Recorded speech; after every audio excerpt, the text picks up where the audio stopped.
Operation లేకుండా మోకాలు మరియు నడునొప్పులకు అత్యాధునిక చికిత్స. చిన్న ఇంజెక్షన్ తో పరిష్కారం. Elites pain and pain management. నమస్కారం, వెల్కమ్ టు ఐ డ్రీమ్. నేను మీ విజిత. మన సనాతన ధర్మం చాలా గొప్పది.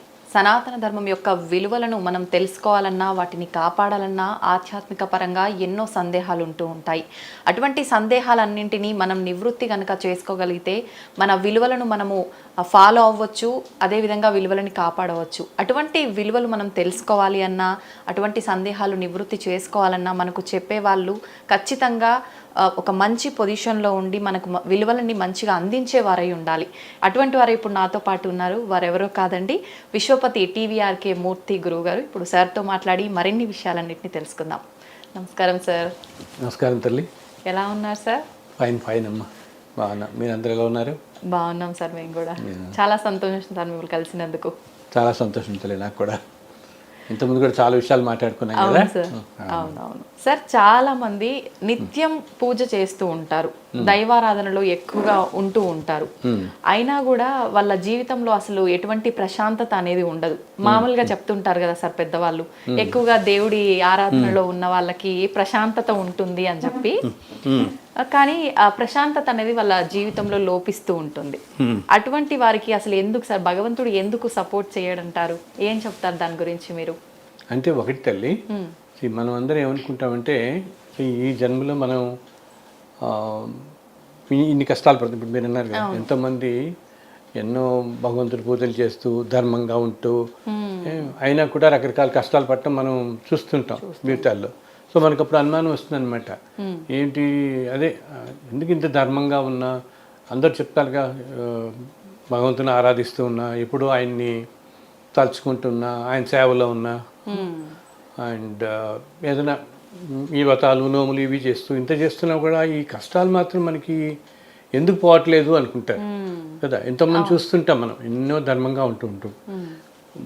ధర్మంగా జీవితం గడపటం ఒకటి. సపోజ్ మనకి ఏదో కష్టం వస్తుంది, అప్పుడు ఎవరో వెళ్ళి ఏ జ్యోతిష్కర్ దగ్గర ఎవరికో అడుగుతాం మనకి ఏమైనా పరిహారం కోసం, ఓకేదా. అప్పుడు వాళ్ళు ఇలా చేయని అయినా దీంట్లో బయటపడతాంటారు. అయినా అలా చేసినా కూడా బయటపడిన వాళ్ళని చూస్తున్నాం కదా మనం, చాలా మందిని చూస్తున్నాం. ఇప్పుడు పాపం వాళ్ళు చెప్పినట్టు అన్ని ఫాలో అవుతారు.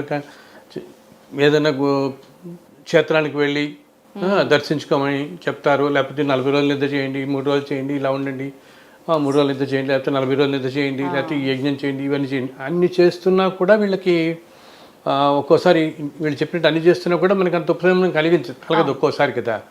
సో ఇదేంటంటే మనం ఎప్పుడు కూడా ప్రతిదీ ఈ జన్మ ఫ్రేమ్వర్క్లో చూస్తుంటాం. మనం ఈ జన్మలో ఇలా ఉన్నాం, ఇట్లా ఉన్నాం అని చెప్పేసి. కానీ ఏంటి, మన జీవితం అంతా గడిచేది ప్రతిరోజు. అసలు పుట్టినప్పటి నుంచి మనం ఎక్కడ పుడతాము, ఎవరింట్లో పుడతాము, ఏ తల్లిదండ్రులు పుడతాము, మనకి ఎంతమంది అన్నదమ్ములు ఉంటారు, మన జీవితం ఎలా గడుస్తుంది అంటే, మనం చదువుకునే ప్రదేశాలు కానీ, ఓకే, మన తర్వాత ఉద్యోగాలు చేసే ప్రదేశాలు కానీ, మనం వెళ్ళే ఇంటికి కానీ, లేకపోతే వాళ్ళు రావటం కానీ, మా నాన్నదమ్ములు, అక్క చెల్లెలు, అందరూ మన బంధువులు, ఇవన్నీ కూడా ఏదో రుణానుబంధాలతో వస్తారు వీళ్ళందరూ. మనకు స్నేహితులు, ఎంతో క్లోజ్గా అయ్యే స్నేహితులు లైఫ్లో వీళ్ళంతా. సో ఇదేంటి, మనం ఎన్నో కోట్ల జన్మల నుంచి వస్తూ ఉంటాం పరంపర. ఒక జన్మ కాదు కదా ఇది. మన మామూలుగా మన గ్రాండ్ ఫాదర్ తెలుసు, ఓకే, గ్రేట్ గ్రాండ్ ఫాదర్ అంటే మనకి పెద్ద తెలియదు, ఓకే. మామూలుగా మన నాన్నగారి పేరు, తాతగారి పేరు దాకా తెలుస్తుంది. ముత్తాతగారి పేరు చెప్పమంటే చెప్పలేరు కొంత. బట్ మన పై తరాల వాళ్ళంతా ఉన్నారు కదా. అలాగే ప్రతి జీవి ఏంటన్నమాట, ఎన్నెన్నో జన్మల నుంచి మనం ఇప్పుడే కాదు, ఇప్పుడు కాకుండా ఎన్నో యుగాల నుంచి కూడా మనం ఉన్నవాళ్ళం. కొన్ని కోట్ల సంవత్సరాలుగా ఎన్నెన్నో జన్మల్లో ఉండి, ఆ జన్మల్లో ఏంటి, ఓ జన్మలో ఒక రకమైన జీవితం గడుపుతాం, ఇంకో జన్మలో ఇంకో రకమైన జీవితం గడుపుతాం. ఇప్పుడు పాతకాలం ఉంది. ఇప్పుడు ఇదంతా మనం కలియుగం స్టార్ట్ అయ్యి 5000 సంవత్సరాలు అవుతుంది మనకి. ఎందుకు ఇంత వివరం చెప్తున్నానంటే, ఇది ఈ రోజుల్లో చాలా మందికి వస్తున్న ప్రశ్న. ఎంతో కష్టంగా, ఇప్పుడు నాకు ఈ మధ్య కూడా మొన్న ఎవరో వచ్చారు, పాపం ఆవిడ ఎంతో పుణ్యాత్మనాలు, ఎంతో పూజలు అవి చేస్తుంది. సడన్గా ఆవిడకి 65 ఏటో ఎంతో క్యాన్సర్ వచ్చింది పాపం. అండ్ చాలా ధర్మంగా. అండ్ ఆ తర్వాత ఒక సంవత్సరం అయింది, ఏదో మందులు అవి వాడుతున్నారా, మళ్ళీ జస్ట్ ఒక నెల 2 నెలలకే వాళ్ళ కూతురు కూడా క్యాన్సర్ వచ్చింది.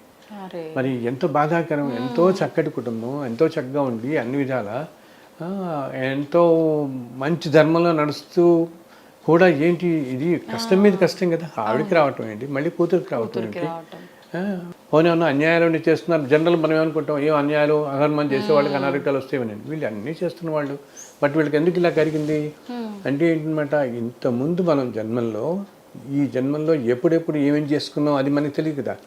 సో వాటివి అన్నీ ఇప్పుడు మనకి అనుభవానికి వస్తూ ఉంటాయి. రకరకాల మళ్ళీ తర్వాత జన్మల్లో మనం అనుభవిస్తూ పోతూ ఉంటాం. అందుకని ఇప్పుడు ఈ జన్మ మనకి ఏదైనా కష్టం అది కలిగిందంటే ఇదేంటనమాట, ఏదో 400-500 జన్మల క్రితం మనం ఏదో ఏ అన్యాయం చేస్తుంటామో, ఏ తప్పు చేస్తుంటామో, వాటి ఫలితం ఇప్పుడు అనుభవిస్తుంటాం. సో ఈ ప్రారంభకరం అనే వల్ల వచ్చేది మాత్రం ఎంతటి వాళ్ళకైనా తప్పదు. మనం చేసుకునే ఈ పూజలు కానీ ఏమి ఏదైనా మహానుభావాలు దర్శించడం వల్ల కానీ, భగవంతుకు సంబంధించిన రామాయణ భారతాలు ఇవన్నీ చదవటం వల్ల కానీ, వీటన్నిటి వల్ల మనకి జరిగేది ఏంటి, ఎవరన్నా ఇలా జ్యోతిష్కులు తిరిగితే ఓ పరిష్కారం చెప్తారు కదా, నీకు ఈ పీరియడ్ నడుస్తుంది అయినా నువ్వు ఇలా చదువుకో, ఇది చేసుకో అని చెప్పి, వీటన్నిటి వల్ల ఏంటంటే ఈ కర్మ పూర్తిగా తెలిగిపోదు కానీ అది తట్టుకునే ధైర్యం వస్తుంది, ఆ శక్తి వస్తుంది అనమాట మనకి, ఆ తట్టుకునే శక్తి వస్తుంది. అండ్ కొంచెం ఉపశమనం కలుగుతుంది. అంటే ఏంటి, ఒక 5 ఏళ్ళు ఉన్న సఫరింగ్ 4 ఏళ్లతోనే తొందరగా బయటపడగలుగుతాం మనం. పీరియడ్ కొంచెం తగ్గుతుంది అనమాట. అందుకని పూర్తిగా తీసేయటం మాత్రం జరగదు, అనిపించి తప్పదు. ఇక ఇది కూడా ఏంటి, అందరూ ఏమనుకుంటారంటే మనం కింద జన్మలో ఏదో చేస్తుంటాం, దానికి జన్మలో ఏదో అనుభవిస్తున్నాం అని. అది వెంటనే జరగాలని లేదనమాట. ఎన్నో కొన్ని వేల జన్మల క్రితం మనం ఏదో చేసిన అకారణంగా చేసిన వాటికి ఈ జన్మలో అనుభవిస్తూ ఉండొచ్చు. ఏమి కిందట 100 జన్మల క్రితం చేసిన దానికి మళ్ళీ ఒక 1000 జన్మల తర్వాత ఎప్పుడో రావచ్చు అనుభవానికి. అందుకని ఇప్పుడు ఇందాక నేను చెప్పాను, తల్లికి వచ్చింది, మళ్ళీ పాపం ఈ కూతురు కూడా ఇదే బాధ. ఫస్ట్ ఏంటి, వీళ్ళు తల్లి కూతుర్ల కింద అయ్యారంటే వీళ్ళకి ఒక బంధం ఉండబట్టే కదా. సో నేను ఒకసారి ఆలోచించే కానీ ఎందుకు వీళ్ళిద్దరు ఎంత బాధపడుతున్నారు అన్నప్పుడు, వీళ్ళిద్దరూ కూడా ఒక 1000 జన్మల క్రితం అన్నమాట. ఇద్దరు ఒకే కుటుంబంలో జన్మించిన అన్నదమ్ములు. ఆ టైంలో వీళ్ళకి చాలా ఏమంటాం మనం, ఎంతో ఆస్తి, ఎంతో ధనము, ఎంతో చాలా ఉండేదన్నమాట. అయితే ఆ టైంలో వాళ్ళు ఎన్నెన్నో ఆ డబ్బు చూసుకుని, ఆ పవర్ చూసుకుని, అంటే మనం 1000 జన్మల వెనకాల కంటే మనం ఆల్మోస్ట్ ద్వాపర యుగంలోకి అలా వెళ్ళిపోతాం. అప్పుడు అన్ని రాజ్యాలే కదా. అప్పుడు ఆ రాజ్యాలు ఉన్న టైంలో కూడా మనం అందరం ఉన్నాం. ఇప్పుడు మన చుట్టూ ఉన్న వాళ్ళందరం ఆ టైప్ రకరకాల సంస్కృతుల్లో ఉన్న జీవులే ఇవన్నీ. ఇప్పుడు మన చుట్టూతో ఉన్న వాళ్ళందరం మనం అందరితో చెప్తుంటాను, శ్రీకృష్ణ టైంలో ఉన్నప్పుడు ఉన్నారు, రామాయణ టైంలో, కృతయుగంలో మహాభారతం టైంలో, త్రేతాయుగంలో రాములు వారు ఉన్నప్పుడు, ద్వాపరయుగంలో కృష్ణుడు ఉన్నప్పుడు మనం ఉన్నవాళ్ళమే మనం అందరం. అండ్ ఆ యుగాల్లో సంస్కృతి కూడా డిఫరెంట్ కదా. అప్పుడంతా రాజులు రాజ్యాలు మనం చదువుతుంటాం కదా. సో అప్పుడు వీళ్ళు కూడా రకరకాల వృత్తుల్లో ఉండేవాళ్ళు.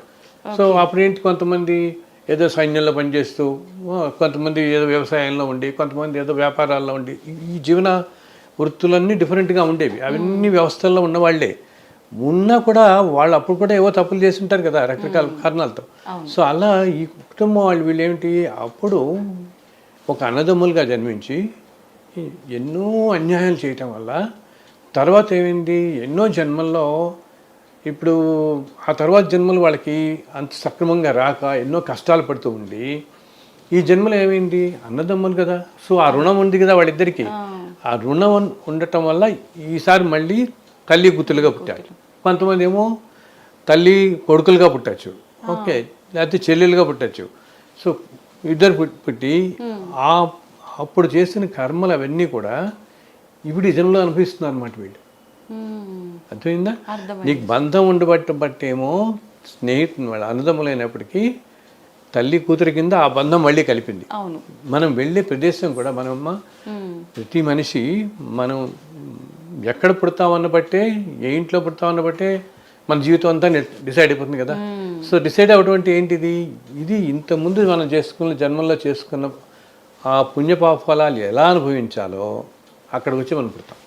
ఓకే. మనకి ఈ జన్మలో ఇంత కొంచెం పుణ్యం ఉండటం వల్ల వీళ్ళందరూ ఏంటి మంచి డ్రెస్సులు వేసుకుంటాం, హాయిగా తినడానికి 3 పూట్ల భోజనం దొరుకుతుంది. సమాజంలో ఎంతో మందితో కంపేర్ చేస్తే ఎంతో బ్లెస్సింగ్స్ ఉంటాయి కదా మనకి. అవును. సో అవి ఈ బ్లెస్సింగ్స్ దొరుకుతాయి. మనం చేసుకున్న పాపకర్మలకి ఏవో కష్టాలు, ఆర్థిక కష్టాలు అవ్వండి, అనారోగ్యం ఇవ్వండి, రకరకాల బాధలు ప్యారలల్గా రెండు పడతాం. బికాస్ ప్రతి మనిషికి ఇన్ని జన్మల నుంచి రెండు పోగేసుకుంటాంగా. అవును. మంచి చేస్తాం, పోగొప్పు చేస్తుంటాం, దేనికి ఎంతో అంత. సో రెండింటికి పడుతూ ఉంటాం.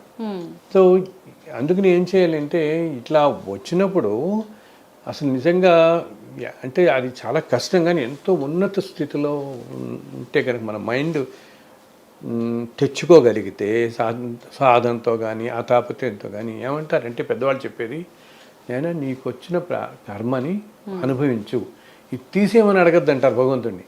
ఎందుకు తీసేస్తే ఇది మళ్ళీ ఇంకో జన్మలో ఎప్పుడో తప్పదు మనకి. తప్పదు. అండ్ మళ్ళీ ఇంకో జన్మలో ఏమవుతుంది, సపోజ్ ఇది ఆయన ప్రార్థించగా ఇంకా కరుణించి ఆయన ఎప్పుడో ఇంక వీడు పడలేకపోతున్నాడు అనుకుని అసలు మాత్రం ఈ జీవి పడాల్సిందే.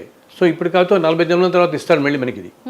ఓకే, అప్పుడు ఏమవుతుంది నీకు, ఇప్పుడు నువ్వు మంచి కుటుంబంలో జన్మించావు, నీకు ఏమాత్రం ఏంటి దీనికి ట్రీట్మెంట్ తీసుకోవడానికి మనం చేసుకున్న పుణ్యం వచ్చావు, 4 డబ్బులు ఉన్నాయి, ఓకే డాక్టర్ల దగ్గరికి వెళ్తాం, ట్రీట్మెంట్ తీసుకుని చేసుకోగలుగుతాం, అవునా.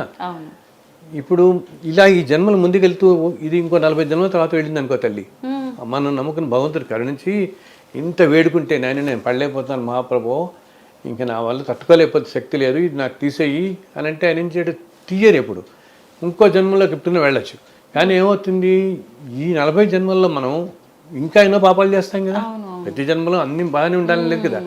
సో ఆ టైంలో సపోజ్ ఈ జన్మల్లో చేసుకున్న పాపాలు కూడా మనతో వచ్చి పడింది అనుకో, సో అప్పుడు ఏమవుతుంది, ఈ అనారోగ్యంతో పాటు ఇవన్నీ చేసుకునే ధనం కూడా నీ దగ్గర ఉండిపోవచ్చు. మనం సపోజ్ ఏదైనా చాలా పూర్ ఫ్యామిలీలో పుట్టడం ఎక్కడ ఉన్నాం అనుకో, మన సమాజ స్థితిలో మన దాంట్లో, అప్పుడేమవుతుంది నీకు ఇటు వైద్యం చేయించుకునే దానికి ఈ ధనం ఉండదు, ఈ రెండు కూడా నీకు ఇప్పుడు అనుభవిస్తున్నావు, ఇంకా దుర్భరం కదా ఇప్పటికంట.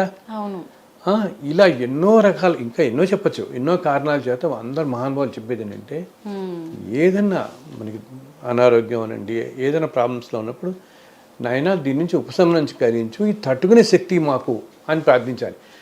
అప్పుడు ఏంటంటే ఈ కర్మ ఇక్కడితో తీరిపోతుంది, ఈ ప్రారంభ కర్మ మనకి ఇక్కడితో తీరిపోతుంది. కానీ ఏంటంటే ఎవరికైనా ఏ జీవికైనా సహజం ఏమిటి, ఏదో విధంగా మనకి హాయిగా ఉంటే చాలు, ఈ తొందరగా తొలగిపోతే చాలు, అంతే కదా అనుకుంటాం. ఈ బాధ పడలేకపోతున్నాం మనం, తొందరగా తీసానే అని అనుకుంటాం. ఇంత దీనికి పర్వాలేదు నేను తట్టుకుంటాను అని అనిపిస్తుంది కదా ఎవరికి, మనిషి సఫర్ అవుతున్నప్పుడు. బట్ రావటం మాత్రం ఈ కారణాల వల్ల వస్తుందన్నమాట. ఏంటి, మనం ఎన్ని చేస్తున్నా, ఎంత మంచి పనులు చేస్తూ, ఎంత ధర్మం ఏం చేస్తున్నా, ఏదో జన్మల్లో మనం చేసిన వాటికి ఇవి రకరకాల అనారోగ్యాలు, లేకపోతే మనకంటే ఎదుర్కొంటా కొంతమంది అసలు అన్నిటికంటే బాధాకరమైంది ఎవరికైనా కూడా అన్నమాట, వాళ్ళకు పుట్టిన సంతానం వాళ్ళకంటే ఎదుర్కొంటా వెళ్ళిపోవటం చూస్తాం కదమ్మా. చాలా బాధ పుట్టిన సంతానం ఒక్కోసారి వీళ్ళు 60 ఏళ్ళు వచ్చి, అది ఎందుకు 50 ఏళ్ళు అని ఉన్నాయండి, 8 ఏళ్ళప్పుడు 10 ఏళ్ళప్పుడు పిల్లలు అకాలంగా ఏదో చిన్న చిన్న అనారోగ్యాలు వెళ్ళిపోతే అంతకంటే బాధ ఉండదు. ఇటువంటి బాధలు అవన్నీ రాకుండా ఉండడం కోసం మన అందరినీ ఏం చెప్తాను నేను, ఎప్పుడూ ధర్మంగా ఉండండి. ఈ జన్మలో మనం కష్టాలు పడుతున్నామంటే ఏదో జన్మలో మనం చేసుకుని ఉంటాం కదా, అందుకని అట్లీస్ట్ ఇప్పటి నుంచి అన్నా మనం గ్రహించి మంచి మార్గంలో ధర్మంగా ఉండండి, నలుగురికి సాయం చేయండి. ధర్మం అంటే భగవంతుడు అసలు భగవంతుడు ఎప్పుడూ కావాలని ఎవరికి కష్టం పెట్టాడు, ఎవరికి భోగాలు ఇవ్వడు. మనమంతా మన వాళ్ళు ఏమనుకుంటారంటే, నేనంటూ పెద్ద 10 కోట్లు పెట్టి యజ్ఞం చేస్తే నాకు 1000 కోట్లు వచ్చేస్తుంటారు. ఎన్ని చేసినా ఏం చేసినా మనకి ఈ జన్మలో ఏది రాసి పెట్టిందో అదే జరుగుతుంది. ఎంత రాస్తుందో ఏం రావాలో అదే వస్తుంది. ఆయన ఎవరికి మనం ఇంత ముందు జన్మల్లో చేసిన దానికి మనకి ఫలితం ఇప్పుడు వస్తూ ఉంటుంది, అంతే తృప్తి. దీన్ని అలా ఇలాగా కేవలం ఏమంటాం, పెద్ద పెద్ద పూజల వల్ల, లేకపోతే బోడంత ఎక్కువ డబ్బు ఖర్చు పెట్టేసి ఏదో దానాలు చేసేసో దానివల్ల అన్ని కష్టాలు తీరిపోయేటైతే ప్రపంచంలో ధనవంతులకి కష్టాలు ఉండకూడదు, అవునా. ఏ ధనవంతులకి కష్టం ఉండకూడదు. బట్ మనం చుట్టూతో ఎంతోమందిని చూస్తున్నాం కదా, ఎన్నో పెద్ద ఎంతో ధనవంతులు, ఎంతో పొజిషన్స్లో ఉన్నవాళ్ళు అయినా కష్టాలు పడుతున్నారు కదా.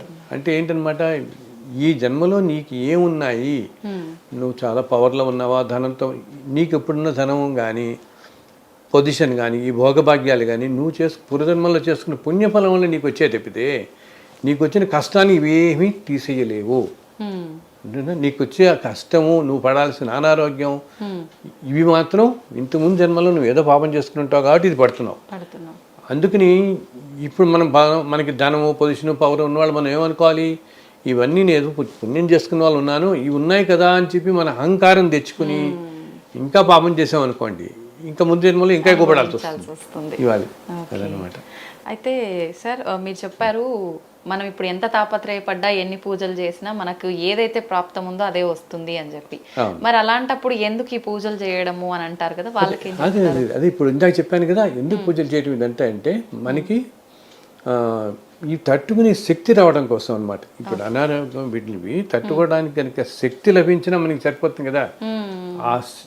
ఈ చేసే భగవంతుడి మీద అపారమైన నమ్మకం పెట్టుకోవటం. ఏంటి ఇంత కష్టం కలుగుతున్నా, నువ్వు ఈ కష్టం నాకు ఇచ్చావు, అందుకు నేను నిన్ను మర్చిపోతాను, నేను ఇంక అసలు గుడికి రాను. చాలాసార్లు వింటుంటాం మనం. ఇప్పుడు అసలు దేవుడు ఎక్కడున్నాడు, నాకు ఇంత అన్యాయం చేశాడు, నాకు తండ్రిని పోగొట్టాడు, నా తల్లిని పోగొట్టాడు, ఇవన్నీ చేశాడు, దేవుడు ఎక్కడున్నాడు అనుకుంటాం కదా మనం. తిడుతుంటారు కదా. బికాజ్ ఆ క్షణంలో మనిషికి వచ్చే ఎమోషనల్ ఆలోచనలు అలాగే ఉంటాయి. ఏమిటి, బికాజ్ ప్రతిదీ దేవుడే ఇస్తున్నాడు అనుకుంటాం కాబట్టి సాధారణంగా ఇంకోటి చూడండి, నువ్వు బాగా డబ్బులు, బాగా పొజిషన్స్, పవరు, నీకు 4 ప్రమోషన్స్ అప్పుడు వచ్చినప్పుడేమో నేను అనుకుంటాం, నేను కష్టపడ్డాను అందుకు నాకు ఈ ప్రమోషన్ వచ్చింది, నేను కష్టపడ్డాను కాబట్టి నేను 1000 కోట్లు సంపాదించాను, వాడు సంపాదించాడా, వీడు సంపాదించాడా, నేను సంపాదించాను కదా, వాడు ఎవడో ఉన్నాడు, వాడంతా అక్కడే ఉన్నాడు, నేను ఈరోజు ఇంత పెద్ద పొజిషన్లోకి వచ్చానంటే నేను బ్రహ్మాండంగా కష్టపడ్డాను అని వచ్చాం, ఎంత నేను అనుకుంటాం. కానీ అప్పుడు మరి భగవంతుడు నేను దయతలిచాడు అంటామే, గుర్తురాడు కదా, ఇదంతా భగవంతుడు నాకు ఇచ్చాడు అనుకోడు. ఇవన్నీ నడుస్తూ చిన్న కష్టం వచ్చింది మనకో, కష్టం రాగానే ఏనైనా నువ్వు కష్టం ఇచ్చావు నాకు అని వెంటనే భగవంతుని అంటాం, నువ్వు లేవు అంటాం భగవంతుని. బట్ భగవంతుడు చెప్పాను కదా, ఆయన సాక్షిభూతంలాగా ఉంటాడు అంతే. మనుషులందరూ మనం చేసుకున్నవే జన్మల నుంచి చేసుకున్న పాప పుణ్యాలు మనం ఈ జన్మలో ఇలా అనుభవిస్తూ వెళుతూ ఉంటాం ముందుకి. కాబట్టి ఏంటి, దేవుణ్ణి నిందించకూడదు, అకారణంగా దేవుణ్ణి నిందించకూడదు, ఇది మనం చేసుకున్నదే అని గ్రహించాలి. అందుకనే అప్పటికి మనకి కనపడుతుంటుంది ఈ అన్యాయం చేసిన వాళ్ళే కాకుండా ఇందాక మీరు అన్నట్టు ఎంతో ధర్మంగా ఉండేవాళ్ళు కూడా సఫర్ అవటం చూస్తున్నాం కదా మనం. మరి అలా చూసినప్పుడు వాళ్ళని ఏమనుకోవాలి మనం, ఏంటి మంచి ధర్మంగా ఉన్నా అయినా కూడా చేస్తున్నాడు, సఫర్ అవుతున్నాడని, అంటే ఏదో జన్మలో ఆయన చేసుకున్నాను ఇప్పుడు అనుభవిస్తున్నాడు అనమాట. సో భగవంతుని ప్రార్థించటం వల్ల, లేకపోతే ఇందాక చెప్పినట్టుగా ఎవరన్నా గురువు దగ్గరికి వెళ్తే ఇది చేయండి అవి చేయండి అని చెప్తే దానికి వీటి వల్ల నీకు ఉపశమనం కలుగుతుంది అన్నమాట. అది ఉపశమనం కొంచెం అంటే ఏంటి, ఆ వ్యాధి తీవ్రత తగ్గుతుంది, ఆ కష్టాలు తట్టుకోనే కదా. ఇప్పుడు సపోజ్ మనకి ఎవరో ఒకరికి ఏదో డబ్బులు ఇస్తారు, చాలామంది ఏమన్నా పాపం అవసర కాలంలో ఎవరికి డబ్బులు ఇస్తారు, అది వాళ్ళు వెనక్కి ఎవరు వీళ్ళు ఎంత వెనకాల పట్టినా ఇంక చివరికి అసలు ఇవ్వన్న స్టేజ్కి వచ్చేస్తారు. అది కష్టమే కదా. వీళ్ళు ఏదో ఎంతో కష్టపడి దాచుకునేది ఏ స్నేహితుడికో ఏ బంధువుకో అవసరం వచ్చిందని చెప్పి ఇస్తారు, వీళ్ళకి అవసరం వచ్చింది అంటే అసలు చివరికి నువ్వు ఎప్పుడు ఇచ్చావు అన్నట్టుగా తయారైపోతుంది పరిస్థితి. సో ఇది అప్పుడు అనిపిస్తుంది, ఏంటి నాయన నేను ఇంతుంటే నా ఇలా అయిపోయింది, దేంట్లోనే ఇన్వెస్ట్మెంట్ చేస్తారు, వాళ్ళంతా మోసం చేస్తారు ఇదంతా. అప్పుడు ఏంటి, నీకు భగవంతుని ప్రార్థించడం వల్ల నీకు కలిగేది ఏంటంటే ఈ కష్టం తట్టుకునే శక్తి వస్తుంది. అలాగే సపోజ్ నువ్వు ఒక 60 లక్షలు ఏదో జనరల్గా చెప్తున్నాను నేను, నీకు అనుకుంటే రావాలనుకుంటే దానిట్లో 30-40 అసలు అంటూ వస్తుంది, నీకు కొంచెంలో కొంచెం ఉపశమనం నీకు కలుగుతుంది. బట్ ఆ ప్రారంభ కర్మ మాత్రం పూర్తిగా తొలగించుకోవడం జరగదు, కలిగిపోవడం. ఏదైనా మామూలుగా అనారోగ్య కారణాలు అవనండి, ఇంకో కష్టం అవనండి, వాటికి తట్టుకునే శక్తిని మనకి భగవంతుని స్మరించడంలో వస్తుంది. దానికి కూడా ఇప్పుడు అందరికీ కూడా ఎంతో వ్యయం పెట్టి ఏదో పూజలు చేయించుకోవటం, లేకపోతే వీళ్ళు చెప్పినట్టుగా పరిహారాలు ఫలానా గుడికి వెళ్ళాలండి మీరు అక్కడ చేయించుకోవాలంటాం అంటే ఖర్చుతో కూడిన కూడా ఉంటాయి. అండ్ ఈ రోజుల్లో టైం కూడా ఉండట్లేదు అందరికీ. ఇంకొకటి ఏమిటి, చాలామందికి ఏదైనా కష్టం వచ్చినప్పుడు అంత నిలకడ కూడా మనసు ఉండదు, పూజ కూర్చొని చేసుకోవాలి. ఎవరో చెప్తారు, అమ్మ నీకు టైం బాగాలేదు, నువ్వు రోజు లలిత సహస్రనామం చదువుకో, మనం వింటుంటాం కదా, మన బంధువుల్లో మనవాడు పెద్దవాళ్ళంతా చెప్తారు, లేకపోతే విష్ణు సహస్రనామం చదువుకో, నీకు ఈ కష్టాలకి కొంచెం ఉపశమనం. అప్పుడు ఏంటవుతుంది, మనకి అసలు ఆ పుస్తకం తీసి నాకు చాలామంది చెప్తారు ఇలా చదువుకుందాం అని కూర్చుంటే అసలు నిలకడ రావట్లేదండి, మనసు దాని మీద చదువుదామన్నా మనసు పోవట్లేదండి, అది కూడా చేయలేకపోతున్నానండి అంటారు. దీనికి ఒక తేలిక ఉపశమనం నేను ఒకటి చెప్తాను, అంటే ఒక తేలిక పద్ధతి. కొంతమంది అంటారు పోనీ భగవంతుడు నామాన్ని స్మరించుకోండి అంటారు. ఇంత చేసుకునే ఓపిక లేకపోతే ఏంటి ఏదో 21 సార్లు లలితా సహస్రనామం పారాయణం చేయడం, ఏవో చెప్తారు కదా మన వాళ్ళందరూ చేయించుకోమని చెప్పి మనసు గట్టి పెడతాను. కానీ పాపం ఒక్కోసారి కష్టాలు అనేవి మనుషుల జీవితాల్లో ఇందాక నేను చెప్పినట్టు తల్లికి వచ్చి కూతురికి అదే వచ్చి ఇన్ని ప్రాబ్లమ్స్ ఉన్నప్పుడు నీకు మనస్సు కూడా అంత పోదు, అంత నిలకడ మీద అంత నిలకడ తెచ్చుకుని చేసుకునేంత శక్తి ఎవరికో కానీ ఉండదు. అప్పుడు ఏంటంటే కనీసం తల్లి కళ్ళు మూసుకుని నీ పన్ను చేసుకుంటూ ఆయన రూపం మనసులో తెలుసుకున్న చాలు. జస్ట్ నీకు తెలిసిన రూపం, నీకు వెంకటేశ్వర స్వామి మీద అంటే వెంకటేశ్వర స్వామి మీద, అమ్మవారి మీద అమ్మవారి మీద, సుబ్రహ్మణ్య స్వామి అంటే సుబ్రహ్మణ్య స్వామి, హనుమంతుడు అంటే హనుమంతుడు, శివుడు అంటే శివుడు, ఏ దేవత మీద లేకపోతే ఏ సాయిబాబానో అలా, లేదా ఏదో లక్ష్మీ నరసింహస్వామో లేకపోతే కృష్ణుడి మీద, మనకి ఏ దేవత మీద అయితే బాగా నమ్మకం గురి ఉంటుందో ఆ దేవతని మనసులో ఉన్నాయి. మీరు ఏ పని చేస్తున్నా ఇలా కూర్చుని ఆ రూపాన్ని స్మరించుకోండి చాలు, రూపం గుర్తెచ్చుకుంటే చాలు. అంటే పెద్దగా పూజలు ఇవన్నీ ఆరాధనలు అవసరమే లేదు. అవసరం లేదంటే చేసుకునేంత మైండ్ సెట్ ఉండదు కదా ఆ టైంలో నీకు. అంత నిలబడా అంత ఇప్పుడు 3-4 గంటలు పూజ చేస్తున్నంతసేపు కూడా నీ బాధ నీకు ఇది కొన్ని చోట్ల ఇప్పుడు కొన్ని అనారోగ్యాలు కలిగి కష్టాలు కలిగినప్పుడు అంత మనసు నిలకడ పోదు. ఏంటి చెప్పాలంటే చాలామంది సరే వాళ్ళు ఎవరో చెప్పారు కదా చేద్దాంలే, ఇంక ఏదో చూద్దాం దీంట్లో ఏదైనా ఉంటుందని, కానీ అది చేస్తున్నంతసేపు కూడా ఈ మనిషికి దాని మీద నిలబడదు. ఎందుకంటే వాళ్ళకున్న దానివల్ల నిలబడదు. సో అందుకని నేను అందరికీ ఏం చెప్తానంటే, నాయన భగవంతుడు నువ్వు నాకు ఇంత యజ్ఞం చేసావా, ఇంత పూజ చేసావా, ఇవన్నీ ఆ క్వాంటిటీ వాల్యూమ్ని చేయడు. ఈ మనిషి ఎంత ఆర్తితో నన్ను స్మరిస్తున్నాడు, ఎంత ధర్మంగా వెళుతున్నాడు అనుకుంటాడు. అందుకని రూపం తలుచుకోవడం చాలా తేలిక కదా. ఇప్పుడు మనకి అన్ని చోట్ల ఈ రూపాలు కనపడతాయి కాబట్టి ఇప్పుడు వెంకటేశ్వర కానీ గొప్ప రూపం గుర్తొస్తుంది కదా. సో నువ్వు ఏ పని చేసుకుంటున్నా మధ్యలో నీకు టైం ఉన్నప్పుడు ఉన్న కళ్ళు మూసుకొని ఆ రూపం తలుచుకుని మనసులో నమస్కారం పెట్టుకో. మనస్సులోనే కూర్చున్న ప్రదేశం నుంచే ఎక్కడున్నా సరే ఒక్క నమస్కారం పెట్టుకుని వీలున్నప్పుడల్లా ఆ రూపం తలుచుకుంటున్నా చాలు. అందరూ అంటారు నామాన్ని స్మరిస్తూ ఉండండి అంటే, ఏదో ఒక నామం తీసుకుని కొంతమంది ఏం చేస్తే ఇలా కష్టాలు ఉన్నప్పుడు ఏ గురువు దగ్గరికి వెళ్ళి ఏమండి ఏదైనా నామం చెప్పండి నేను చదువుకుంటూ ఉంటానంటారు. ఓకే, సో ఆ గురువు చెప్తాడు ఏదో శ్రీమాత్రే నమః అనుకో, లేకపోతే ఓం నమో వెంకటేశాయ అనుకో, ఇట్లా చెప్తుంటారు. ఈ ఒక్కొక్కప్పుడు ఏంటంటే మనసుకి ఈ కష్టాలకి దాని మీద కూడా నిలకడ రాదు. వచ్చినాయి ఇప్పుడు నువ్వు కళ్ళు మూసుకొని చదువుకోమంటే మంత్రం చదువుకోమన్నా ఆ నామం చదువుకోమన్నా 4 సార్లు చదివేటప్పటికల్లా మనకి మైండ్ పక్కకి వెళ్ళిపోతుంది వెంటనే కష్టం. అప్పుడు దానికి ఇంకా ఈజియెస్ట్ పద్ధతి ఏంటి, కేవలం రూపం తలుచుకోవటమే. యాక్చువల్గా రూపాన్ని ఎప్పుడూ తలుచుకుంటూ ఉండటాన్ని ఉపాసన అంటారు. మన వాళ్ళందరూ ఏంటంటే ప్రతి మాటకి రకరకాలుగా వైడ్గా మనం ఎలా అర్థాలు తీసుకుని పెడుతున్నామో, ఉపాసన ఒక వ్యక్తి ఒక దేవతను ఉపాసిస్తున్నాడు అని చెప్తాం కదా. అంటే 2-3 రకాలుగా వచ్చు. ఆ ఉపాసన అనేది రోజు ఆయన ఇన్ని లక్షలు పూజ చేస్తూ ఇన్ని అసలు ఏదో మంత్రం ఉచ్చారణ చేస్తూ ఇన్ని పూజలు చేస్తూ అదే దేవతా మార్గంలో ఉన్న ఆయన ఉపాసిస్తున్నాడు అంటాం. దాంతోపాటు ఇది కూడా ఉపాసన కిందే వస్తుంది. ఎప్పుడూ ఆ రూపాన్ని తలుచుకోవటం అన్నమాట. అప్పుడు ఏంటంటే అలా తలుచుకుంటే మనకి, బికాస్ ఈ రూపాలు భగవంతుడు అంటేనే చాలా ఎనర్జీ, ఎంతో పాజిటివ్ ఎనర్జీ కదా. మనకి అందుకని కొన్ని క్షేత్రాలకు వెళ్ళినప్పుడు మనకి కాస్త ఉపశమనం కలుగుతుంది, తగ్గుతుంది అంటామే. సో అందుకని ఆ రూపాన్ని తదేకంగా తలుచుకుంటూ ఉంటే మనకి ఇవి తట్టుకునే శక్తి వస్తుంది. శక్తి వచ్చి కొంచెం ఉపశమనం కలుగుతుంది అనమాట. తట్టుకునే శక్తి, ధైర్యం వస్తాయి మనకి. ఓకే సార్, చాలామంది ఉపవాసాలు ఎక్కువగా ఉంటుంటారు, దీపారాధన చేసేవాళ్ళు. అటువంటి వారికి నిజంగా దైవ అనుగ్రహం ఎక్కువగా ఉంటుందంటారా?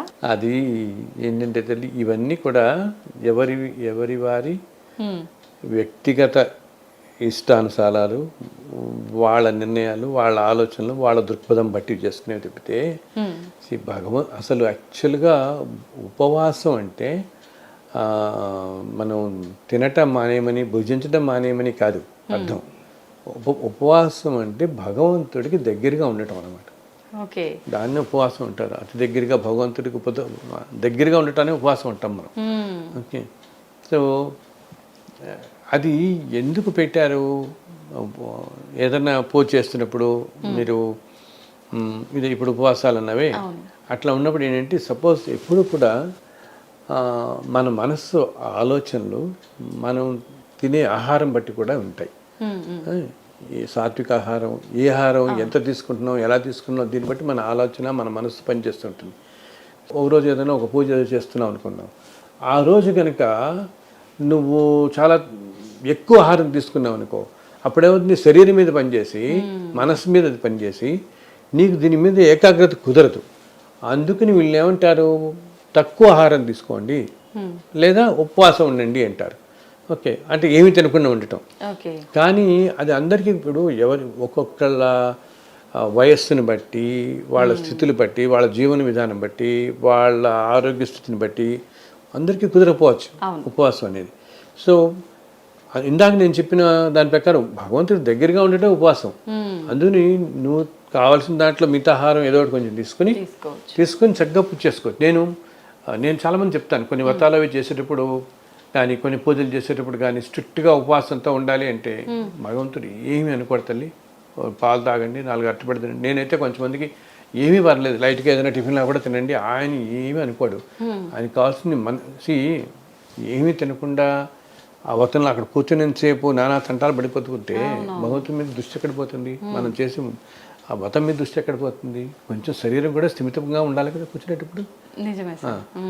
అండ్ అందుకని బాగా వీలుండి చిన్న వయసులో ఉండి చేసుకోగలిగితే పర్వాలేదు, కానీ అదర్వైజ్ అస్సలు అవసరం లేదు.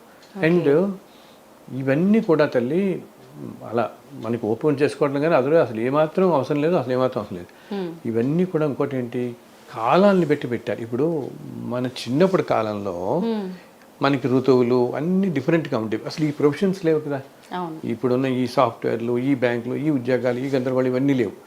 సో నీకు ఒక 50-60 ఏళ్ల క్రితం పెట్టినప్పుడు మన వాళ్ళ ఇళ్ళలో ఇప్పటికీ రకరకాల వ్రతాలు అవి చేస్తుంటాం కదా. ఈ వ్రతం అయితే 7 రోజులు చేయాలి, 8 రోజులు చేయాలి, దీనికి నిష్ఠగా ఉండాలి, పగలంతా భోజనం చేయకూడదు, సాయంత్రమే చేయాలి, సూర్యాస్తమం అయిన తర్వాత స్నానం చేసి చేయాలి. కొన్ని వ్రతాలకు అట్లా ఉంటాయి. రాత్రే తినాలి, స్నానం, పగలంతా కూడా రోజంతా ఉపవాసం ఉండాలి, అది కూడా కొన్ని వారం రోజులు ఉండాలి. కొన్ని ఇన్ఫాక్ట్ మండల దీక్ష 40 రోజులు ఉండేవాళ్ళు ఉంటారు. 40 రోజులు పగల ఉపవాసం రాత్రి భోజనం చేయటం. ఇవన్నీ ఇప్పుడు నీకు ఆ రోజుల్లో ఏంటంటే నీకు సీజన్స్ అన్నీ కూడా ప్రకృతి కూడా అలా సహకరించేది. అండ్ అప్పుడు మన జీవన విధానం కూడా ఎక్కువగా వ్యవసాయ ఆధారితంగా ఉండేవి. చాలా కుటుంబాలు వ్యవసాయ ఆధారితం, లేకపోతే ఆశ్రమ పాఠశాలలు, చదువు, వీటి కోసం. ఇంకా వైద్యం అంటే ఊళ్ళో ఉండే వైద్యుడే. ఇటువంటివన్నీ ఇంత మోడర్నైజేషన్ లేదు కదా. ఇలా పొద్దున్న నీకు 5 గంటలకు పరిగెత్తం, ఎప్పుడు రాత్రి 12 గంటల దాకా ఉద్యోగాలు చేయటం, రాత్రి అంతా ఉద్యోగం చేయటం, ఈ టైప్ ఆఫ్ జీవన విధానాలు లేనప్పుడు అప్పుడున్న జీవన విధానాలకి ఆ కాలానికి అవి సరిపోయాయి. ఉపవాసం చేయడం అంటే బికాజ్ వ్యవసాయ ఆధారితమే కాబట్టి వాళ్ళకి సంవత్సరంలో మిగతా 5-6 నెలలు ఖాళీగానే ఉండేవాళ్ళు వాళ్ళు ఆ టైంలో తప్పితే, ఆ సీజన్ టైంలో తప్పితే. అండ్ నేచరు నీకు సహకరించేది, నువ్వు ఎక్కడికి వెళ్ళక్కర్లేదు. ఇప్పుడు ఇట్లా కాదు కదా, మనకి ఇది కావాలంటే ఆ షాప్కి వెళ్ళాలి, ఇది వెళ్ళాలి, మన ఇంటికి ఎవరు వస్తారు, తెల్లాలేసి 100 పనులు ఉంటాయి. నీకు 40 రోజులు ఉపవాసం చేయడం ఎక్కడికి పోతుంది అసలు మనకి? ఆ రోజుల్లో ఏంటి, ఖాళీ టైమే, ఆ టైం అలా ఉండేది కాబట్టి ఆ కాలానికి అది కుదిరింది, ఈ కాలానికి అది సాధ్యం కాదు మనకి. అందుకని ఆయన భగవంతుడు ఏమనుకోడు. ఇప్పుడు కాలంతో పాటు ఇది మార్పు వచ్చింది కాబట్టి ఈ మార్పుతో ఆయన భగవంతుడు చూసేదల్లా మీరు ఎంత మనస్సు ఎంత నిర్మలంగా ఉంది, అండ్ వీళ్ళ ఆలోచనలు ఎంత నిర్మలంగా ఉన్నాయి, నలుగురికి సమాజం హితం ఎంత కోరుకుంటున్నాడు, ఇవన్నీ ఆలోచిస్తాడు భగవంతుడు. అండ్ ఎంత ఆర్తితో నన్ను కొలుస్తున్నాడు.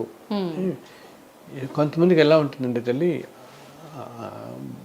నేను చూస్తాను, ఇప్పుడు ఏదో భగవంతుడి దగ్గరికి ఆలయానికి కదా వెళ్తాడు. ఓకే, ఇతనికి చాలా డబ్బు, పొజిషన్ అన్నీ ఉండడంతో ఆ పవరు అంతా కూడా అక్కడ కూడా చూపిస్తాడు. చూస్తాం కదా మనం. అవును.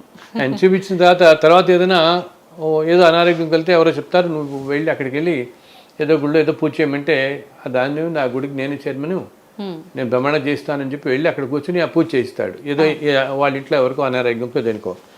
బట్ ఆ చేస్తున్నంతసేపు కూడా ఏమనుకుంటాడు, నేను ఇంత అథారిటీతో కూర్చున్నాను. ఆ మనిషికి అహంకారం ఉంటుంది కదా, అహంకారంగా ఇంత అథారిటీ ఉంది నాకు, నేను కాబట్టి దేవుడి దగ్గర గర్భగుడి ఎదుర్కొండానే కూర్చొని నేను బ్రహ్మాండంగా ఆయన కూడా పూజ చేయించుకున్నాడు, చేయిస్తున్నాడని, నాకు ఎందుకు ఫలితం రాదు అని ఎప్పుడైతే అహంకారం తోడవుతుందో దాని ఫలితం అసలు రాదు. ఇదే ఇటువంటి ప్రాబ్లమే, ఈ సమస్య వచ్చి అతి సామాన్యమైన మనిషి ఎక్కడో ఈ వెనకాల 70 లెవెల్స్ వెనకాల ఎక్కడో లైన్లో పాపం ఆప్సపాలు పడుతూ వస్తాడు చూసావా, అతను ఎంతో ఆర్తితో వస్తాడు. ఆయనకి ఆర్తి తప్పితే ఇంకేం ఉండదు. అటువంటి వాడి కోరిక వెంటనే తీరుతుంది. ఎప్పుడైతే అహంకారం తోడైతే మాత్రం భగవంతుడు ఏమాత్రం క్షమించడు దానికి. అందరూ అలా ఉంటారంటలేదు నేను. ఎంతో ధనవంతులై మంచి పొజిషన్స్లో ఉన్నవాళ్ళు కూడా మంచితనంతో భక్తిగా ఉండేవాళ్ళు, ధర్మంగా ఉండేవాళ్ళు కూడా ఉన్నారు. కానీ ఇది రాకూడదు మనకి. ఈ ఇగో అనేది మా పక్కన అహంకారం కనుక యాడ్ అయితే అసలు మంచిది కాదు. ఇప్పుడు కాబట్టి వచ్చే జన్మల్లోనో దానివల్ల చాలా ఎఫెక్ట్ అవుతాం మనం, ఈ జన్మలోనే అవుతాం. సో ఇవి మీరు అడిగిన ఉపవాసానికి అది చెప్తున్నాయి. ఈ కాలానికి చాలా కష్టం కాబట్టి మనం మనస్ఫూర్తిగా ఇప్పుడు ఏదో చిన్న పూజ ఏదో ఉంటుంది అనుకోండి, పగలంతా కుదరదు, కొంచెం సాయంత్రం చేసుకోండి. మీరు ఆఫీస్ నుంచి వచ్చిన తర్వాత సాయంత్రం హాయిగా స్నానం చేసుకొచ్చిన ప్రశాంతంగా. బికాజ్ పొద్దునైతే ఏంటి మనకి ఇదే దృష్టిలో ఉంటుంది, తొందర కంప్లీట్ చేసేసుకోవాలి, పరిగెత్తాలని, దాని మీద చేసి ఉండదు. ఓకే, సో ఈవినింగ్స్ చేసుకోండి ఎప్పుడన్నా. అండ్ ఉపవాసం అవసరం లేదు. బికాజ్ అన్నిటికంటే శారీరక ధర్మం, మీ వృత్తి ధర్మం, ఇవన్నీ కూడా భగవంతుడు చూస్తారు. అయ్యో వీళ్ళు ఇవన్నీ ఉన్నాయి కదా, వీటిని పెట్టుకుని చేస్తాను. సో అసలు అలా ఆలోచించట్లేదు. ఓకే, అయితే సార్ మీరు ఇందాక కూడా చెప్పారు, మనం చేసేవన్నీ కూడా గత జన్మను బట్టే ఆధారపడి ఉంటాయి. ఈ జన్మలో మనం అది తప్పించుకున్నా మరో జన్మలో అనుభవించాల్సిందే. నిజంగా పునర్జన్మ అనేది ఉందా సార్? ఇదంతా నిజమే అంటారా? తప్పకుండా తల్లి, నిజంగా జన్మజన్మలు అనేవి ఉండబట్టే మనం ఇంత వైవిధ్యమైన జీవితాలు చూస్తాం. అవునా, మన చుట్టుపక్కల ప్రపంచంలో ఎంతో వైవిధ్యంగా చూస్తాం. అంటే ఏంటి, ఇప్పుడు ఒకే కుటుంబంలో పుట్టిన 4 పిల్లలు 4 రకాలుగా ఉంటారు. అవునా, సేమ్ తల్లిదండ్రులకి జన్మించిన 4 పిల్లలు ఉన్నారనుకో, ఈ తల్లిదండ్రులు చాలా జాగ్రత్తగా పెంచుతారు. కానీ వీళ్ళు ఎంతో సంస్కారం ఉండి వాళ్ళ సంస్కారం నేర్పిద్దామని 4కి ఒకే స్కూల్లో వేసి ఇంత గట్టి సంస్కారంతో తీసుకొచ్చినా 17-18 ఏళ్ళు ఎంతో రాగానే ఎవరిదారు వాళ్ళు అయిపోతారు. అసలు అందరిలో ఒకరికి విపరీతమైన కోపం ఉంటుంది, ఒకటి విపరీతమైన దయ ఉంటుంది, ఒకటి అసలు ఏమి చదువుకోకుండా వెళ్ళిపోతాడు, ఇంకోటి వస్తాడు. మరి మామూలుగా మన లాజిక్ ప్రకారం అనుకుంటాం, ఒకే కుటుంబంలో పెరిగిన వాళ్ళు ఒకేలాగా పెరగాలి కదా, ఉండాలి కదా. మరి ఒకటి ఎందుకు ఇంత హింసాపూర్వృత్తిలోకి వెళ్ళిపోతాడు, ఒకటి ఎంత సౌమ్యంగా ఎందుకు ఉంటాడు, ఒకటి జీవితం ఎంతో గొప్పగా ఉంటుంది, ఇంకోటి జీవితం ఇంకోలా ఉంటుంది. ఇంత వైవిధ్యం ఎందుకు వస్తుంది మరి అంటే, మన రుణంతో ఇక్కడ పుడతామే కానీ మనం ఇంతకుముందు జన్మల్లో ఏం చేసుకున్నామో అది మనం అనిపిస్తూ పోతూ ఉంటాం. అందుకని మన తల్లిదండ్రుల వల్ల కానీ, మనకి చెప్తే ఉపాధ్యాయులు కానీ, మన స్నేహితులు కానీ, మన వాళ్ళు ఎంత మనకి నూరు పోసినా మనకి అబ్బుదట్టిపోదు. మనం ఇంతకుముందు జన్మల్లో మనం ఏం చేసుకున్నామో అదే ఆ కర్మల ఫలమే మన ముందుకు తీసుకెళ్తూ ఉంటుంది. మనకి తెలిసి కూడా చెడు పనులే చేస్తాం. ఇది చెడు అని తెలిసి కూడా అటే పోతాడు మనిషి వీడు. ఓకే, ఎందుకు ఆ బుద్ధి అలా తీసుకెళ్తుంటుంది. నువ్వు చేసుకున్న అనుభవాలన్నీ ప్రారంభికంలో అనుభవించడం కోసం ఇది చెడు అన్నా కూడా తెలిసి కూడా దాంట్లోనే పడతారు వీళ్ళు. ఓకే, అదేంటి పూర్వజన్మలు అంత గట్టిగా ఉంటుంది కాబట్టి. ఇప్పుడు ఎందుకమ్మా మనం ఎంత వైవిధ్యం చూస్తామంటే, అసలు ఎక్కడో పుట్టిన కుటుంబాల్లో పాపం ఏంటి పరిస్థితులు ఏమాత్రం అనుకూలించిన కుటుంబాల్లో కూడా గట్టిగా చదువుకుని చాలా మంచి పొజిషన్స్లోకి వచ్చేసి సమాజ సేవ చేస్తున్న వాళ్ళు లేరు ఎంతోమంది. అండ్ అన్నీ నీకు ఉండి కూడా నువ్వు ఎంతో ఏమంటాం చాలా అంటే నీకు అన్ని భౌభాగ్యాలు అన్నీ ఉండి అన్ని పొజిషన్స్ ఉండి అసలు 10th క్లాస్ కూడా చదివిన వాళ్ళని చూస్తుంటాం. చదువనే కాదు, సంస్కారంలో కూడా తక్కువగా ఉండే వాళ్ళని చూస్తుంటాం. బికాస్ ఈ జన్మల నుంచి చేసుకునే సంస్కారంతో వస్తుంది అనమాట వాళ్ళకి. ఈ కోరికనే ఇప్పటికీ కూడా మనం అక్కడక్కడ వింటుంటాం. నేను ఒక చిన్న ఎగ్జాంపుల్ చెప్తాను. ఆ మధ్య నాకు కొంతకాలం క్రితం ఒక ఊరి నుంచి ఒక ఆయన ఫోన్ చేశారు. ఫోన్ చేసి మా పిల్లవాడికి 5 ఏళ్ళండి, వాడి నోట్లోంచి వేదం ఇలా ప్రవాహంలో వస్తుంది. 5వ ఏటికి వేదం అంతా చదివిస్తాడు, ఇలా కొంచెం చదివిస్తాడు. అతను అంతేకాకుండా అతను ఏం చెప్పాడు, నేను నా తర్వాత ఒక తమ్ముడు పుడతాడు, తర్వాత చెల్లెలు పుడుతుంది మీకు, చూడు 5వ ఏట, అండ్ నాకు 12 ఏడు వచ్చేటప్పటికి నేను సన్యాసం తీసుకుని వెళ్ళిపోతానని 5వ ఏడు చెప్పాడు ఆ పిల్లాడు. నేనేంటంటే బయటికి చెప్పడం ఐడెంటిటీ చెప్పలేక నేను ఇప్పుడు చెప్పలేకపోతున్నాను, కానీ ఆ పిల్లాడిని నేను కలిసాను కూడా వెళ్ళి. ఓకే, సో ఆ పిల్లవాడిని అప్పుడు వీళ్ళు ఒక చాలా పెద్ద వేద పండితుడి దగ్గరికి, ఒక వేదిక యూనివర్సిటీలో ఆయన దగ్గర తీసుకెళ్ళారు ఈ పిల్లాడిని. తీసుకెళ్ళి ఏం చేద్దామంటే ఇతని ప్రతిభ చూసి ఆశ్చర్యపోయాడు ఆయన. అసలు 5వ ఏట ఏమీ చదువుకోకుండా వేదం ఒక ప్రవాహంలో వెళ్తుంది ఈ పిల్లాడికి. అప్పుడు ఈయన అన్నాడు, సరే నా దగ్గర పెట్టుకుని నేను నేర్పిస్తానండి, మెల్లగా ఈ వేదంలో తీసుకెళ్దాం మంచి మార్గంలో అని చెప్పి ఒక 6 సంవత్సరాలు ఉండే ఒక వేదిక కోర్సుని ఈయన చెప్పడం మొదలు పెడితే ఈ పిల్లాడు 6 నెలల్లో పూర్తి చేసేసాడు. 6 మంత్సే.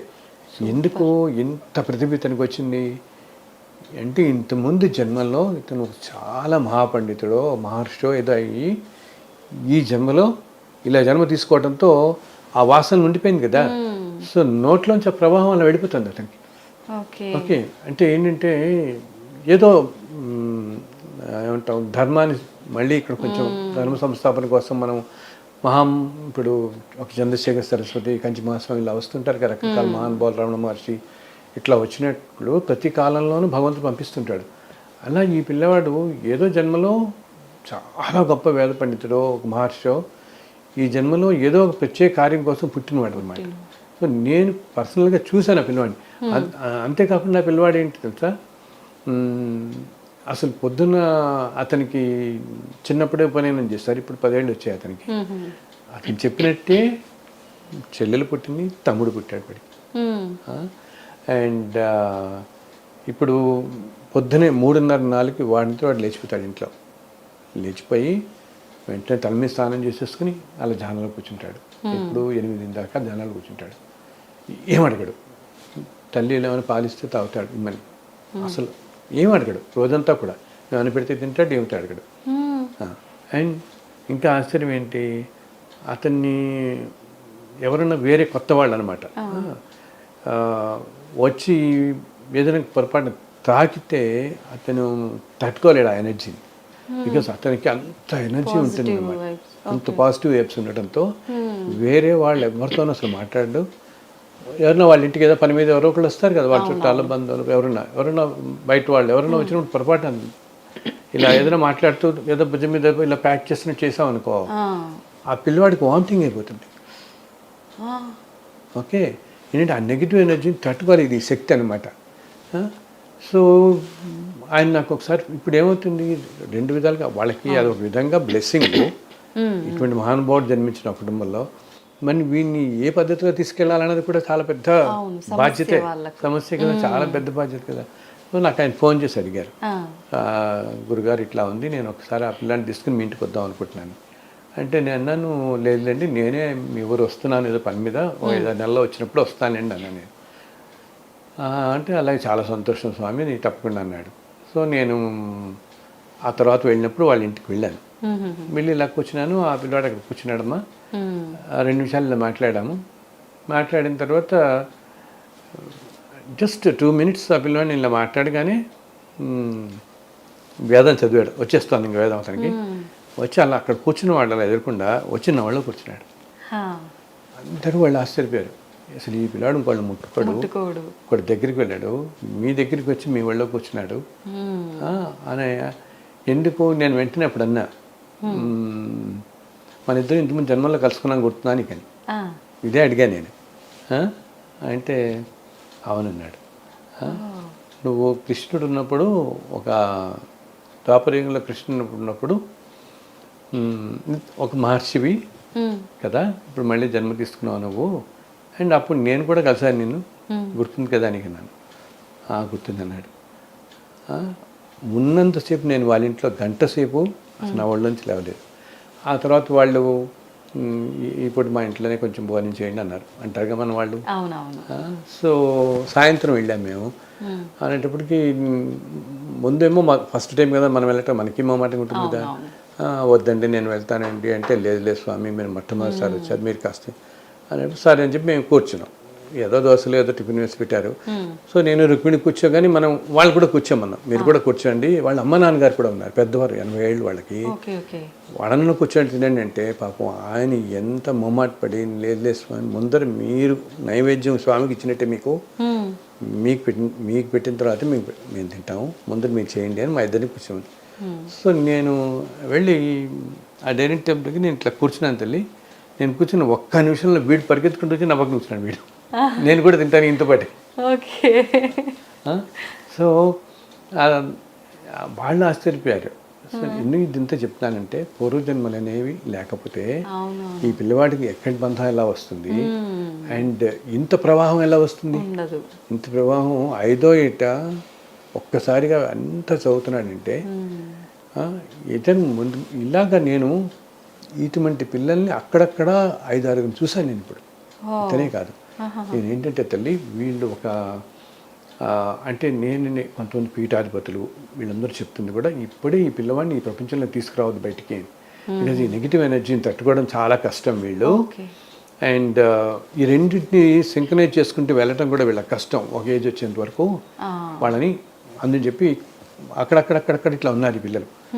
అసలు చిన్న వయసులో, ఎందుకు నేను ఇంకొక పిల్లాడిని చూశాను 5-6 ఏళ్ళకి, అతను అన్ని రాగాలు చెప్పేస్తాడు. మనం అక్కడక్కడ వింటుంటే కూడా కొంతమందిని ఏదైనా నీకు పాట కీర్తన ఏదైనా వినిపించామనుకో, కేవలం 6 ఏళ్ళ ఆ పిల్లాడికి వెంటనే ఆ రాగం ఏంటో చెప్తాడు. అసలు అతనికి సంగీతం వీళ్ళు నేర్పించలేదు, టచ్ చేయలేదు. అండ్ పూర్తిగా వర్డ్స్ కూడా ఇంకా తెలియవు, ఈ పేర్లు అని బట్ స్పష్టంగా పలకడం కూడా తెలియదు. అటువంటిది రాగం పేరే చెప్తున్నాడంటే అంతేంటి, ఈ జన్మలో ఈ మానవుడు ఇంతకుముందు ఎప్పుడో జన్మల్లో చాలా గొప్ప సంగీత విద్వాంసుడు అయ్యి అవటంతో ఆ సోల్కి ఆ వాసన పట్టేసుకుని ఈ జన్మలో ఏంటంటే ఆ ఫ్లో వచ్చేస్తుంది అది వెంటనే. అందుకని ఆత్మను పట్టుకున్న వాసనలు వదలవు. అందుకని మనకు కూడా చూడు, ఇప్పుడు ఒక్కొక్కళ్ళకి ఒక్కొక్క దేవత మీద పోతుంది కదా ఇష్టం. ఇప్పుడు నీకు ఒకటి కృష్ణుడు అంటే పంచప్రాణాలు, ఇంకా అసలు ఒకటి శివుడు అంటే పంచప్రాణాలు, ఇలా ఉంటాయి. ఓకే, అన్ని దేవతలు ఒకళ్ళే అయినా ఒక్కొక్కళ్ళకి ఒక దాని మీద ఎందుకు పోతుంది మనకి అంటే, ఇంత ముందు జన్మల్లో ఆ దేవతతో మనకేదో అనుబంధం ఉంటుంది. ఓకే, నేను నా దగ్గరికి వచ్చిన వాళ్ళని చూశాను, కృష్ణుడు అంటే ఇంక అసలు కృష్ణుడు పెట్టి చెప్తే కలమీళ్ళు వచ్చేసేవాడికి, అంత ఇది ఉన్నవాడు. అలా ఉన్న వాళ్ళలో నేను కొంతమంది ఏంటి అంత ఉన్న వాళ్ళని నేను చేస్తున్నాను.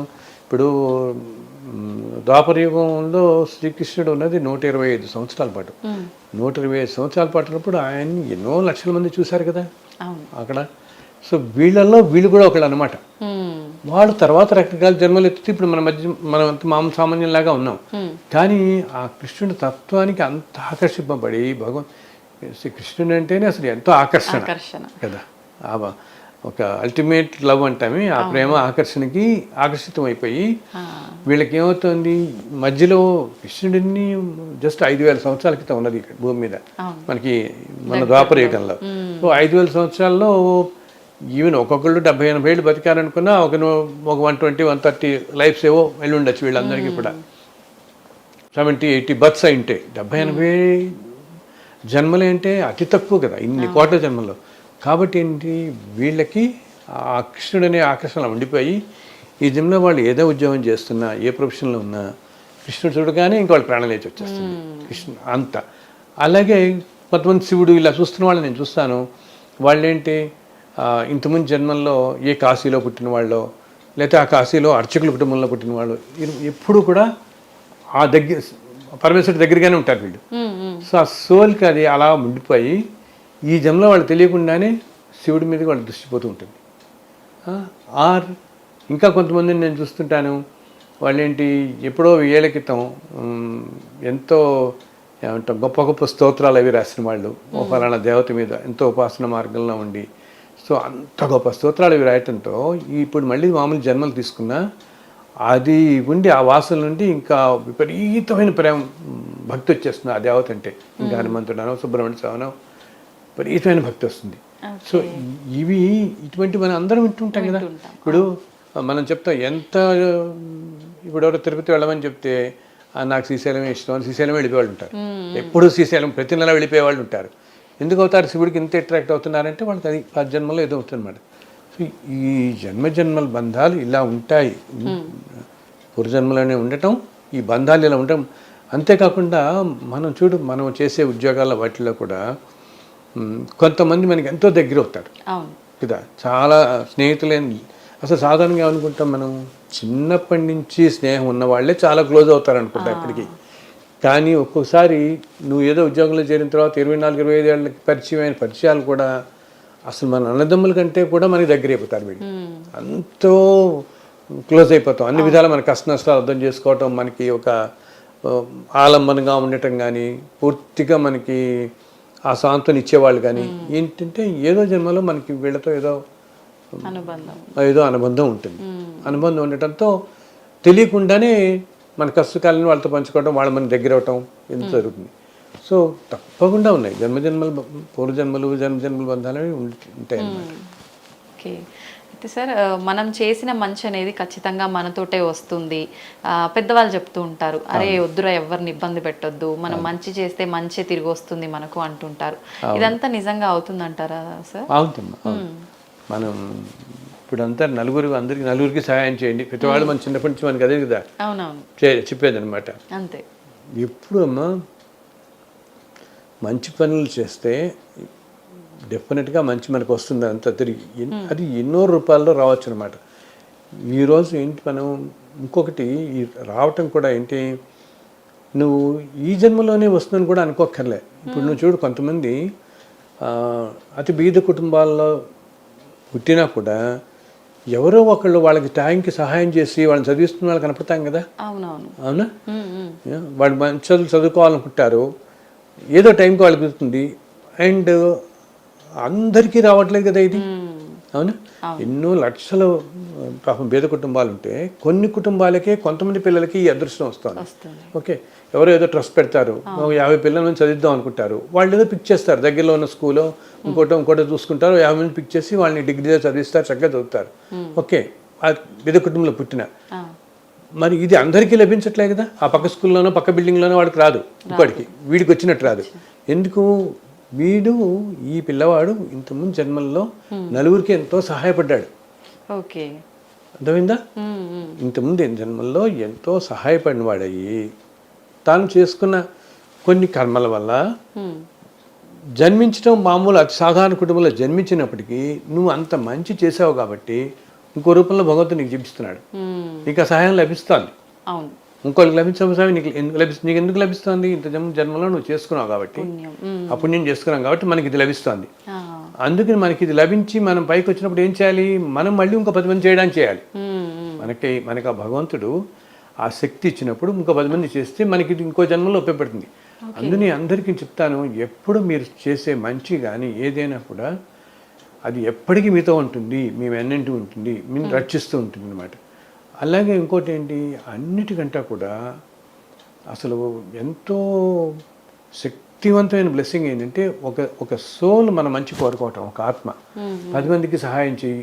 ఇదే మనం చిన్నప్పటి నుంచి ఉంటాం, చేయండి అని 10 మందికి సహాయం చేస్తే వాళ్ళు ఏంటి, ఇంటర్న్ వాళ్ళని అంటారు వీళ్ళు బాగుండాలి అనుకుంటారు. అంతే కదా. ఇప్పుడు మనకి ఎవరు సహాయం చేస్తున్నాం అనుకో, పాపం మనకు సహాయం చేస్తాడు, నువ్వు బాగుంటే చాలా అయినా నువ్వు బాగుండాలి అనుకుంటాం. అలా మనం ఎంత ఎక్కువ మందికి సహాయం చేస్తే అంత అన్ని సోల్స్ మన మంచి కోరుకుంటాయి. ఓకే, సో ఆ రిటర్న్ వచ్చే పవర్ ఉంటుంది, ఆ బ్లెస్సింగ్స్ పవరు, అది ఈ వ్యక్తి మీద బాగా పనిచేస్తుంది. పనిచేసి మనకి ఎంతో అంటే ఏంటి, మన జీవితం బాగుంటుంది, మనకు అన్ని బాగా జరుగుతాయి అన్నమాట. సో ఎంత ఎక్కువ మందికి మనం సహాయం చేయగలిగితే అంత వస్తుంది. ఓకే, అలా అయితే మనం ఎవరికైనా సహాయం చేస్తున్నప్పుడు కూడా దీనికి ఇంకొక షేడ్ లాగా ఇంకోటి కూడా ఏం చెప్పాలి, ఎంత సహాయం చేస్తున్నా ఏం చేస్తున్నా కూడా ఇది నేను చేస్తున్నాను అని మళ్ళీ అహంకారం తెచ్చుకోకూడదు మనం. ఓకే, ఎప్పుడైతే అహంకారం వచ్చిందో, ఆ యుగం వచ్చిందో, దాని ఫలితం కూడా ఉండదు. Okay, okay. నీకు భగవంతుడు ఇచ్చాడు చేసే నేను చేస్తున్నాను అంతే. ఎందుకు చేస్తున్నాను, వాళ్ళ సంతోషం కూడా చేస్తున్నాను అని తప్పితే నా గొప్పతనం కూడా చేస్తున్నాను అనుకోకూడదు. బికాజ్ ఎప్పుడైతే మనము చేస్తున్నాం, నేను చేస్తున్నాను, ఒక మంచి పని చేస్తున్నా, ఇప్పుడు ఏదైనా చెడు పని చేస్తున్నాం అనుకో, చేస్తే దాని తగ్గట్టు ఫలితం మనకి ఎలాగో వస్తుంది. ఈ జన్మలో వస్తుంది, తర్వాత జన్మలో వస్తుంది, ఇప్పుడు కాకపోయినా. ఓకే, మంచి పని చేస్తున్నా ఏమవుతుంది, మంచి పని చేస్తున్నా అని మనం ఎప్పుడైతే అనుకుంటామో, నేను 50 మందిని చదివిస్తున్నాను, నువ్వు 100 మందికి చాలా గర్వంగా చెప్పుకున్నావు అనుకో, ఓకే, అప్పుడేమవుతుంది, దాని ఫలితం అంతా నువ్వు వస్తుంది చూసావా. ఈ ఫలితం కోసం నువ్వు ఇంకొక 70 జన్మలు వచ్చి నీకు భోగభాగ్యాలన్నీ బాగా వచ్చి ఏదో పొరపాటు చేస్తూ పోతుంటాం మళ్ళీ. అందులో మంచి చేస్తున్నా, అందులో అంటారు చూడు, కృష్ణార్పణం అనుకోమంటారు. ఏం చేస్తున్నా నాయన భగవద్ అర్పణంగా చేస్తున్నాను తప్పితే ఇది నాది, నువ్వు ఇచ్చిందే నేను ఇస్తున్నాను అంతే. అంతేగాని నేను చేస్తున్నాను నలుగురికి చెప్పుకోవడం కాదు. అసలు దానం అనేది అదే అంటారే, ఎడం చేతి చేసిన కుడి చేతి తెలియకూడదు, అంత గుప్తంగా ఉండాలి. మనం చేస్తున్నాము అనుకోకూడదు. అప్పుడు అది మనని రక్షిస్తూనే ఉంటుంది. నువ్వు అడగకపోయినా రక్షిస్తాడు భగవంతుడు. నీ మంచి గుణాలకి చెప్పాను కదా, భగవంతుడు ఎప్పుడు చూసేది వీడి గుణం ఎంతటిది, ఎంత ప్యూరిటీ ఆఫ్ సోల్ ఉంది, ఇదే చూస్తున్నాను. ఇది నేను మన పురాణాలన్నింటిలో అయితే చెప్తారు కదా. ఇదేంటి, ఇప్పుడు ఒక కులంతో కానీ, ధనంతో కానీ, పొజిషన్స్తో కానీ దేనితోనూ సంబంధం లేదు కదమ్మా.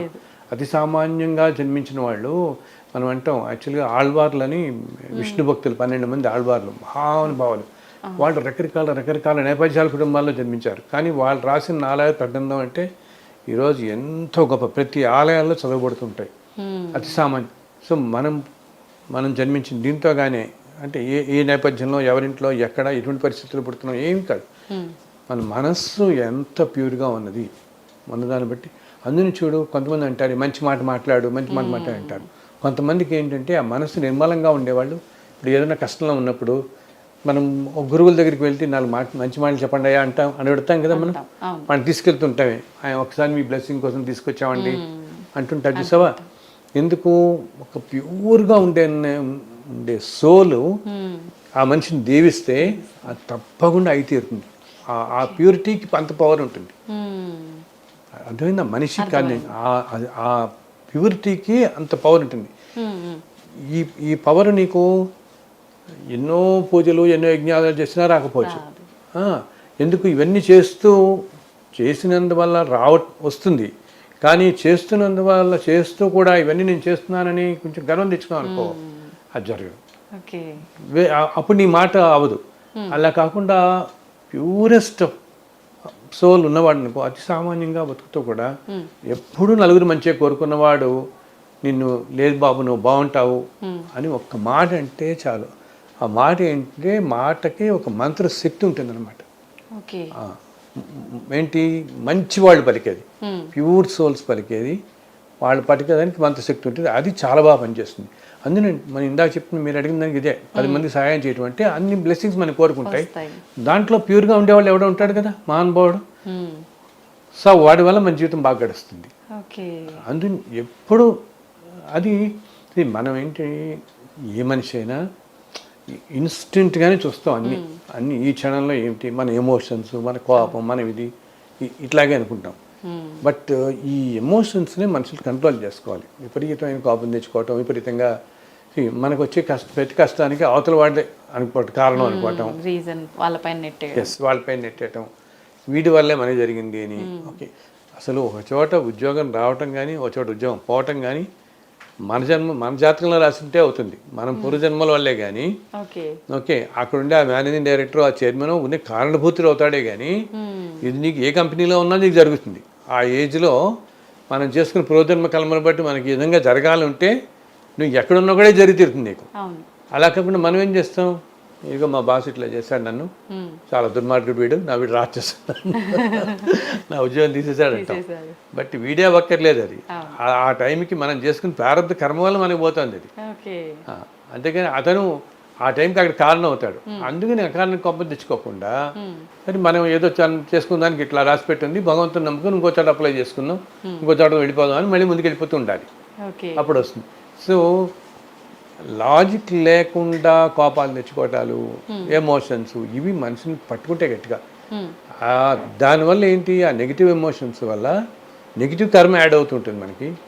యాడ్ అయ్యి మళ్ళీ వచ్చి ఇప్పుడు మనం ఆ బాస్ని ఏదో 4 సార్లు గట్టిగా మాట్లాడి ఉన్నాం అనుకో, వచ్చే జన్మలో అతనే తండ్రి ఏదో అవుతాడు, ఇక తమ్ముడు అయ్యి ఇదంతా తీర్చుకుంటాడు మళ్ళీ నీ దగ్గర.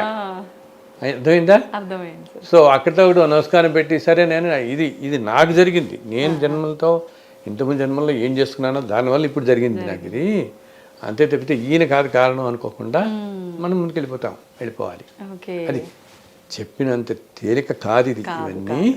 కానీ ఏంటంటే అందులో కొంచెం కొంచెం కొంచెం కొంచెం ప్రయత్నిస్తూ ఉంటే మనం 20 ఏళ్ళు ఎప్పుడు ప్రయత్నిస్తే 40 ఏళ్ళ కన్నా రావచ్చు మనకి కదా. ఓపిక ఎగ్జాక్ట్లీ. ఓపిక అన్నవి అందరికి సంయమనం అంటుంటాను, టాలరెన్స్, సంయమనం, ఓపిక, అది చాలా కాపాడతాయి మనిషిని. మనకి ఎప్పుడు ఓపిక కానీ టాలరెన్స్ కానీ ఉంటే ఏదన్నా అలా నిర్లిప్తగా చూస్తూ ఊరుకుంటాం, ఓకే సరిగా జరిగిందని. ఈ రియాక్షన్స్ వల్లే నీకు పర్సనల్ లెవెల్లో ప్రాబ్లమ్స్ వస్తాయి, మన ఆరోగ్యం కూడా దెబ్బతింటుంది కదా. ఎప్పుడు అందరం చెప్తాను, డాక్టర్ చెప్తాను ఎప్పుడు కోపం అది పెట్టుకున్న వాళ్ళకి బీపీ వస్తుంది వద్దు అని చెప్పి. ప్లెజెంట్ స్టేట్ ఆఫ్ మైండ్లో ఉండగలగాలి. అట్లీస్ట్ ఏంటంటే నేను చెప్పేది, వీళ్ళందరూ నన్ను ఇదంతా ఎక్కడ పోతుందండి మాకంటారు, మేము చేసే ఉద్యోగాల్లో కుదరదు, ఈ రోజుల్లో కుదరదు కరెక్టే, బట్ మేక్ ఏ బిగినింగ్. ఒక ట్రై అయితే చెయ్యి. ఇప్పుడు మొదలుపెట్టామనుకో, ఇప్పుడు కాకపోతే 4 ఏళ్ళకి 5 ఏళ్ళకి నీకు ఆ శక్తి వస్తుంది, సమయంలో వస్తుంది. ఇంకొకటి ఎప్పుడు నేను అందరికీ ఏం చెప్తాను, ఏదైనా మంచి పని చేయాలని ఏ మనిషి అయినా గట్టిగా ప్రయత్నిస్తే ఓకే, భగవంతుడి ఆశీస్సులు ఎప్పుడూ ఉంటాయి దానికి. ఓకే, మంచి పని చేసే వాళ్ళకి భగవంతుడు ఇంకొంచెం ముందర పుష్టిస్తూనే ఉంటాడు.